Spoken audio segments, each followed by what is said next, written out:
ihaguhera ubuzima, ihaguhere gukira, ihaguhere gutera imbere, ihaguhere kubona akazi, aho hantu abivuza kutabaho aba ari bo baguhesha ubuzima. Uyu mugore afasha abapfakazi b'Yopa. Igihe cye kigeze kugira ngo bage kumushingura, ngo abapfakazi batumizaho umugabo bita Petero. Petero ahageze ngo ajyana n'abagore mu cyumba, ashikeyo ngo abagore bararira, amarira yabo arazamuka akora ku mutima w'Imana. Ariko ndanezerewe, amarira yawe warize yongera akore ku mutima w'Imana.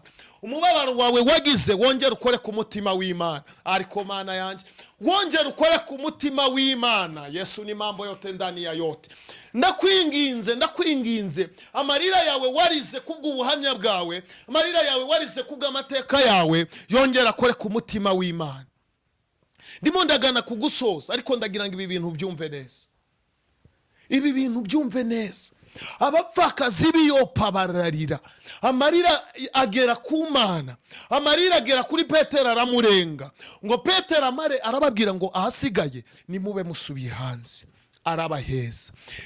Iyo abantu sinzi ko mwigeze musoma igitabo k'igiswahili kirabivuga neza, biriya ikinyarwanda iravuga ngo Petero ngo arabaheza, maze kubaheza ngo arangije ngo ararara amareba mu ijuru.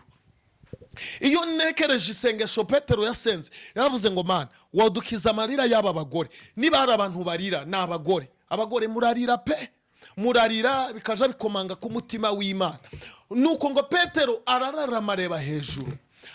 Biblia y'Ikiswahili iratubwira neza ngo Petero ngo yarararamye, ngaravuga ngo Mana ureba amarira y'aba bagore, nurangiza ubakorera iki imitima yabishaka. Biblia yacu ijambo ry'Imana cyangwa Biblia yera iratubwira ngo none ngo Petero ngo amaze kubaheza ngafata umugore ukuboko, ngaramubwira ngo Tabita byuka. Ndanezerewe ariko Mana yanjye, wongera ubyuke, business yawe ibyuke, imikorere yawe ibyuke, buri kimwe cyawe kibyuke, utera imbere kubera ubuhamya bwawe bwiza wasize. Ndagira ngo nkubwire ngo ubuhamya bwawe bwongere bugarura ijwi ry'Imana, ubuhamya bwawe bwongere buhindura amateka y'ubuzima bwawe. Wowe unkurikire, ndagira ngo tugiye gusenganira isengesho. Ariko iri sengesho turi busengane, ubwira ubuhamya buzimushyira imbere y'Imana. Nigeze kubwira abantu ndimo ndabigisha, ndabwira ngo iyo dusenze Imana ireba inyungu igira mu isengesho ryacu. Hari igihe usengera ikintu ariko Imana ikabona nta nyungu igifitemo. Hana yasenze igihe kirekire, ngamaze abonye nta kigenda, ngahita asenga, ngaravuga ngo Mana numpa umwana w'umuhungu nzamugutura abe mu nzu yawe. Umuhigo wawe, inyungu y'Imana ituma Imana imanura igisubizo cyawe. Mu byo ukora ujye wereka Imana inyungu ifite mu kibazo cyawe, ujye usenga wereka Imana aho izungukira. Naga Imana ikorera guhomba, Imana ikorera kunguka. Ngusubize mu mutima rero, mubwire ngo wongere ugire umutima ukomeye, wongere ugire umutima utunganye, wongere ubu undi muntu mushya, kubera ko Bibiliya irambwira ngo haracyari ibyiringiro. Hari ibyiringiro ko wewe warubabaye wakongera kwishima, hari ibyiringiro ko wewe warurwaye kongera gukira, hari ibyiringiro yuko ibyawe wari waranyazwe byagaruka. Ndagira ngo dusenganire isengesho nkurikiye.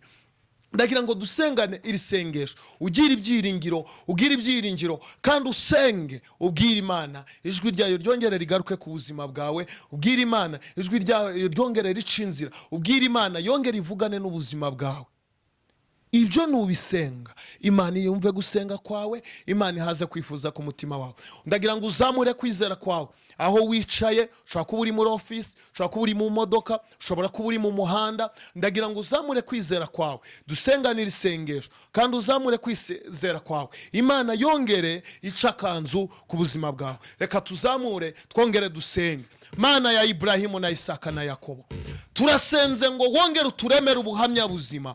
Turasenze ngo wongere udukureho amazina isi yatwise. Turasenze ngo wongere ijwi ryawe rigaruke ku buzima bwacu, ugaruke ku buzima bw'ababyeyi, ugaruke ku buzima bw'abapapa, ugaruke ku buzima bw'abana bato b'abanyeshuri, ugaruke ku buzima bw'abasore, ugaruke ku buzima bw'urubyiruko, ugaruke ku buzima bw'igihugu cyacu mu izina rya Yesu Kristo. Kandi wongere ucakanzu ukugenderera abandi, ntudusige, utuvubire imvura yawe, tuvubire imvura y'umugisha wawe, tuvubire imvura ya buri kimwe mu izina rya Yesu Kristo. Ubuntu bw'Umwami wacu bube ku buzima bwanyu none n'iteka ryose. Amen, amen.